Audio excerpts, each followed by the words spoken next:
Right now, I want to introduce you to my guest here. Her name is Tanis Hellawell. She is one of those people who is blessed with seeing what's unseen. She has been sharing her experiences for many years through her writings and her workshops and her blogs and websites. And she joins us here all the way from Canada.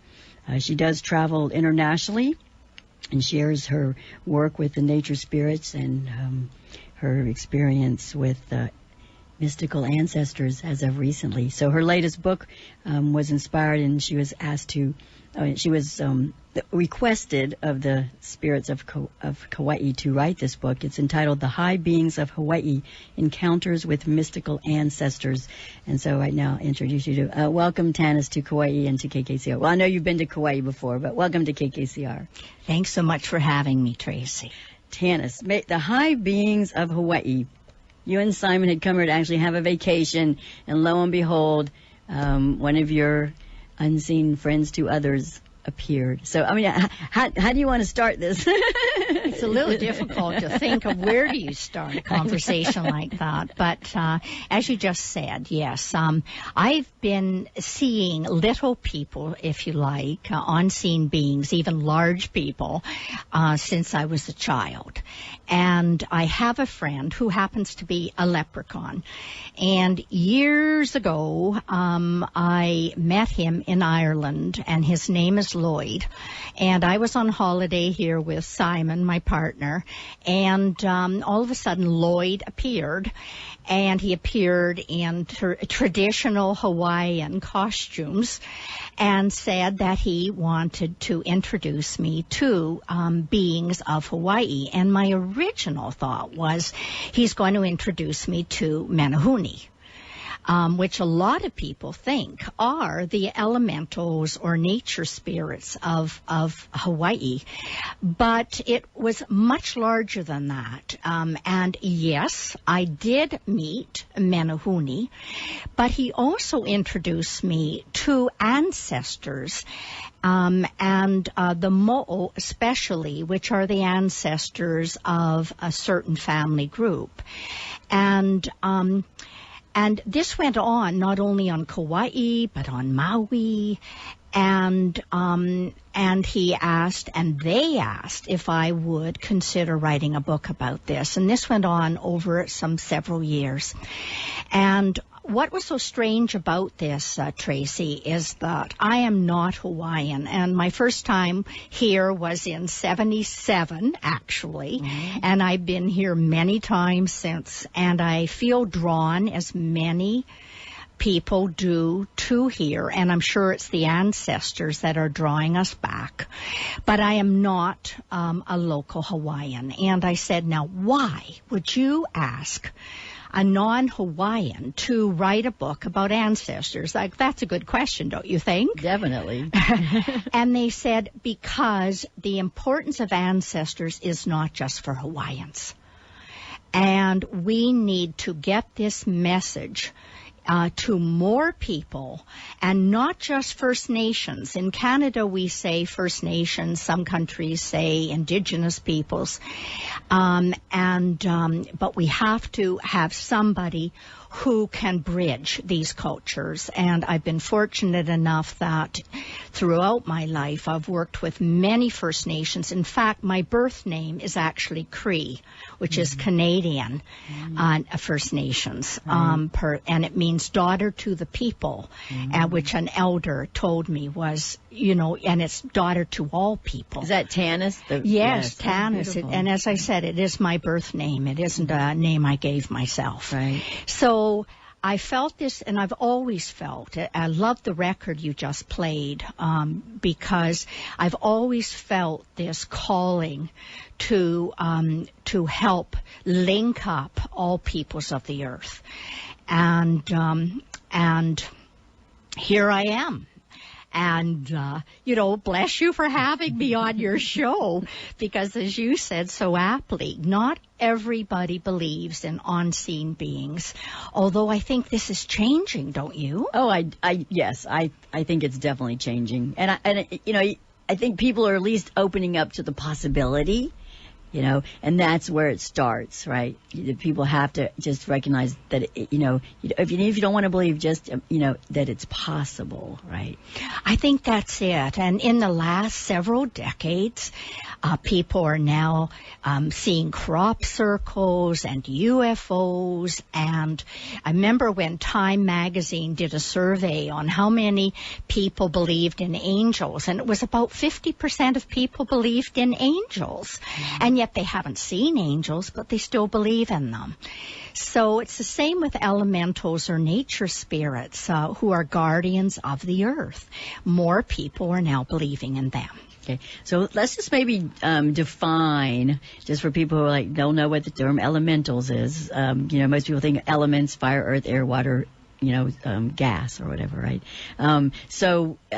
If you want to give us a nice definition of elementals. And first of all, if you've just tuned in, I'm speaking with Tanis Hallowell. Her most recent book is The High Beings of Hawaii: Encounters with Mystical Ancestors.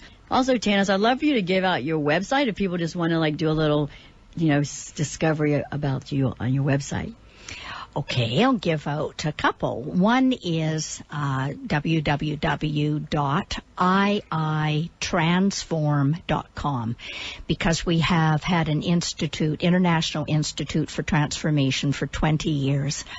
And so that's www.iitransform.com, and then people can sign up for our free newsletter. They can see free YouTube videos and talks, whatever they like. Okay. Wonderful. And then also I just want to, because I know, of course, I know Jean Houston. I mean, I don't know her personally, but, I know of her and of her work and her brilliance. And, I know Jean is a friend of yours. And, I see here, Tanis is a spiritual evocateur and deep seer who opens us up to other voices and other realms. Jean Houston, of course, herself an author of many books, but including Search for the Beloved and A Mythic Life. Now, I know that this is just your latest book, and you have a number of books, right? So you want to just mention some of the titles of your other books as well? Well, perhaps the one that people know the best is one of my first ones, which is called Summer with the Leprechauns, A True Story, which came out in 1998. And this is where I met Lloyd the Leprechaun, who has since taken up part-time residency in Kauai learning the hula. And a lot of people like reading my books because they're adventure stories, and they're funny, they're amusing, they read like a novel, and yet they're chock full of information about elementals or about ancestors. So people get the information, but they're not reading a scientific document. So Summer with the Leprechauns is one, Pilgrimage with the Leprechauns. I've written books like Manifest Your Soul's Purpose and Decoding Your Destiny. And one that your listeners might like to hear about is one called Hybrids. So You Think You're Human. Now, that is a very radical book.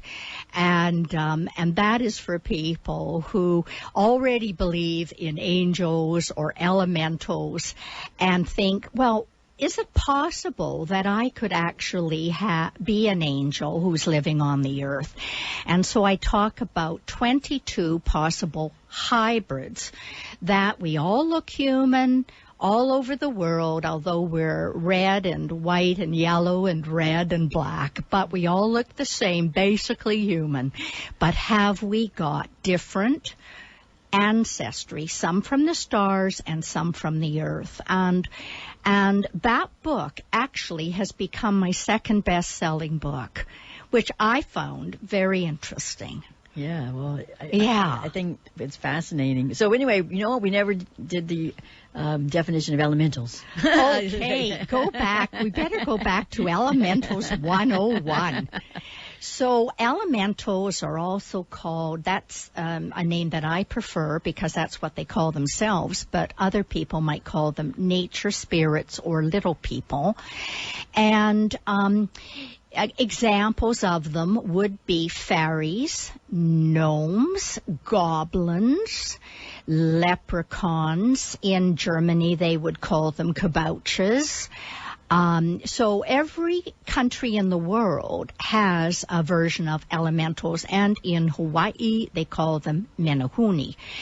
And these elementals are in charge of building form on this planet.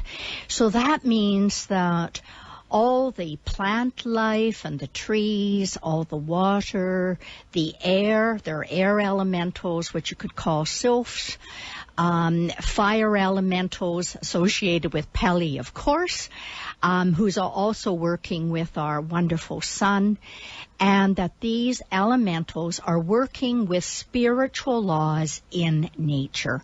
So humans, Tracey, are always saying, what is my purpose? What should I do with my life? And we're, searching around for that. Well, elementals don't have any of that problem. They know what their purpose is, and they go ahead and they do it, and they have no doubt. And so their laws are a bit different than human laws. Humans are all about love. How can we learn to be more loving? And how wonderful to be here in Kauai, where it's all about aloha. All about love, and loving not just your family, but, wider versions of love, loving everyone like your mother, as the Buddhists say. And elementals are all about joy. And they're all about life-giving joy and celebration.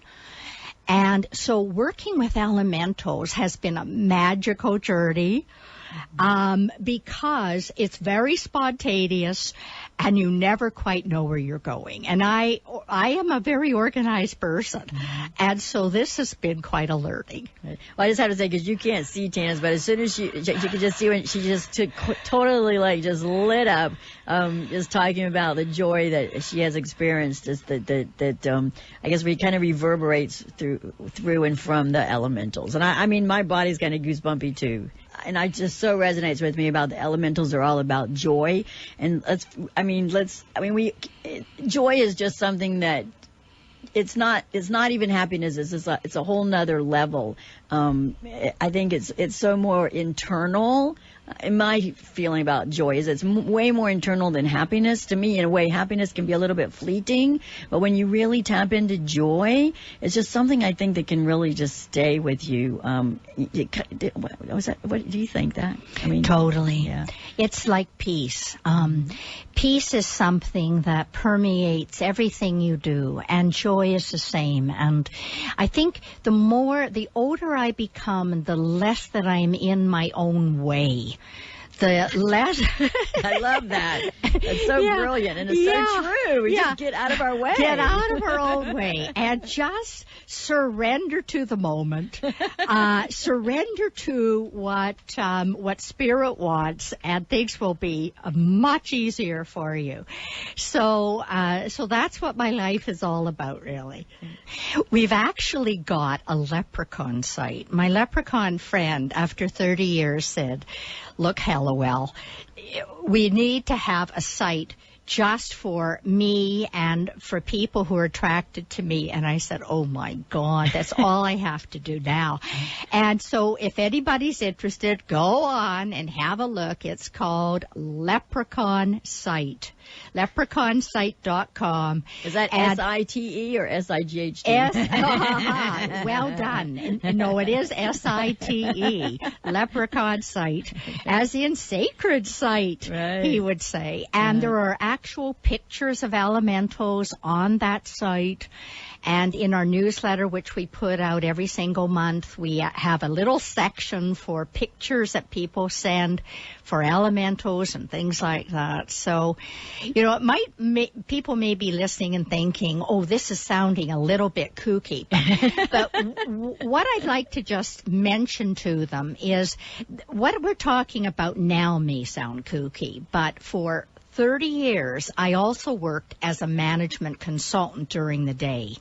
And I worked for IBM, banks, chartered accountants, doing workshops in managing stress, dynamics of change, career and life planning, and leadership development. So, honest to God, folks, I can drive a car and wash the dishes.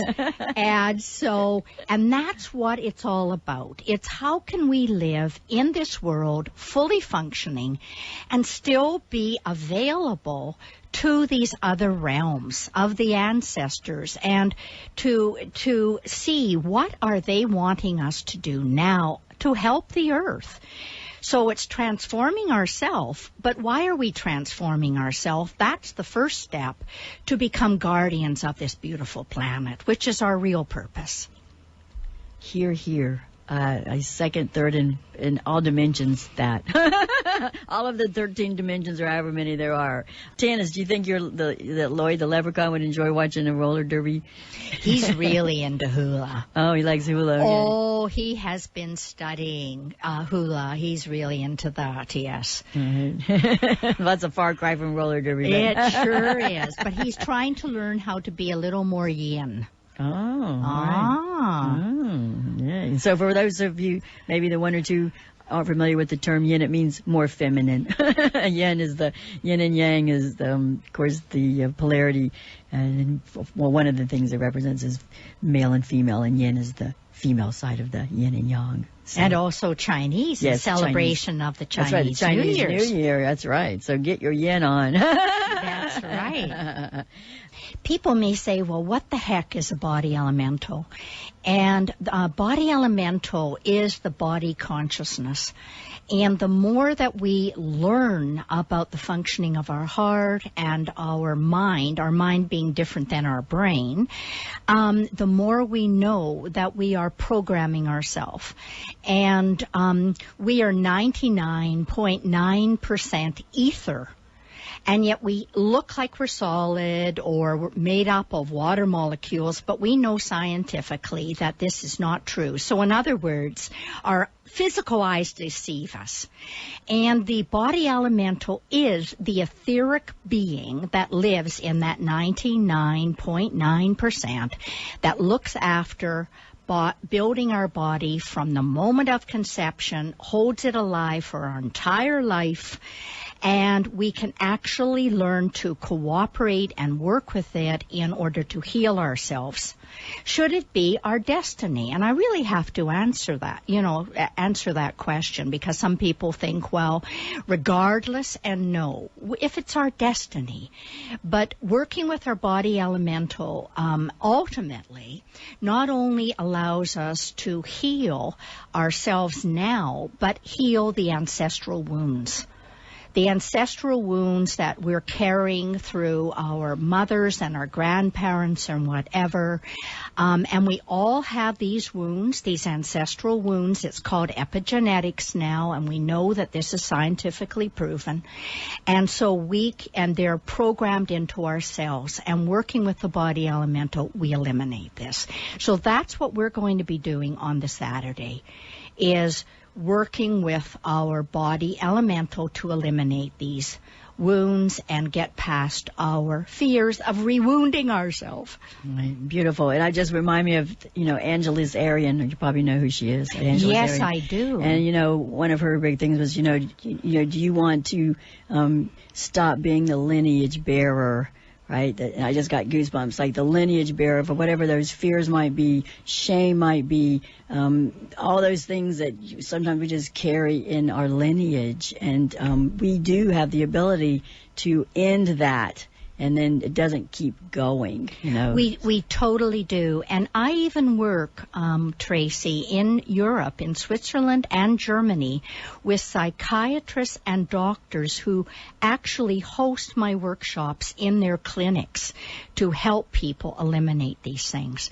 So this is amazing that we're at a time when even traditional medical practitioners are experimenting with these kinds of things.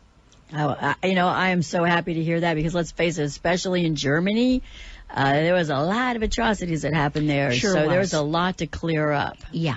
Yes, so exactly. That's beautiful that you're going there. And I'm so glad that, you're recognized for what you bring to the table, so to speak. Thanks. I've actually just been writing a book on this for the last 6 years, and this next year it will be coming out at long last. It's almost as if I would write and put it down, start again fresh, and it was like I hadn't changed enough to be able to write the book. Mm-hmm. Isn't that amazing? How we have to change to be able to bring our gifts fully forward. It is amazing, and the thing is that it's also possible. But we really do have to do the work on ourselves and just believe, that it's possible. Yeah, I call ourselves works in progress. Right. Well, yeah, everything's a work in progress. Yeah. I say, that's a work in progress. Yeah. No matter what it is, my yard, my house, that's a work in progress. My life, yes, it's a work in progress. So anyway, I've been speaking with Tanis Hallowell. Her latest book is entitled The High Beings of Hawaii, Encounters with Mystical Ancestors. And Tanis, before you leave, I'd love for you to just give out your website one more time, yours and Lloyd's, the Leprechaun. Okay, I'll give Lloyd's first. Okay. It's Leprechaun Sight, SITE.com, and there's pictures of different kinds of elementals on there and little videos and links to books. And my website is iitransform.com because it's the International Institute for Transformation. That is iitransform.com. And I'm sure people can email you through that website. You have a contact. Yes, there. There's an info at. Absolutely. Yeah. Okay. Yeah. So, and Tanis also has newsletters that she sends out. And so, if you would just be interested in getting her newsletters and hearing more about the elementals and her new book that's coming up and her other books, you can, sign up through the Transform website. And yes, and in like this particular talk is going to be on the next newsletter because I really believe we're one large ohana, one large family, and the more we can link and network ourselves together, the better. Well, I'm super excited that KKCR is going to be streaming via your website, which is the International Institute for Transformation. Okay. Yeah, and it'll even be in German, so we'll even be going through the German one. And thank you so much for having me on today, Tracey. I really appreciate it, and I believe you've been doing this now for 20 years. Is that correct? Yes, 20 years I've been here at KKCR. Yes. Well done. Yeah. All right. Well, thank you so much, Tanis. Anyway, I look forward to your talk and your workshop, and thank you so much. And I thought we would segue out with another one of Shauna Carroll's songs, and this one is actually called "I Can Be Peace." Beautiful. And I really believe you get in touch with your own elementals, and that because peace and joy just go hand in hand. So here we go. Thank you, Shauna Carroll, for your beautiful music. I Can Be Peace from her Gaia Rocks. Thank you so much for tuning in to Kauai Community Radio.